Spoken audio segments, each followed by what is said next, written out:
interesting new order for Airbus, with the national airline of the Ivory Coast announcing the order of two new A330neos. The Neo being the new wide body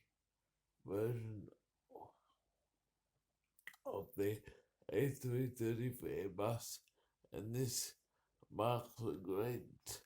change in African aviation because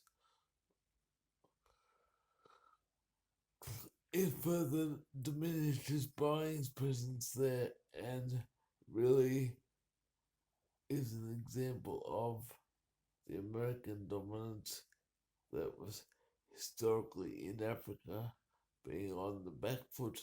since the Russian invasion of Ukraine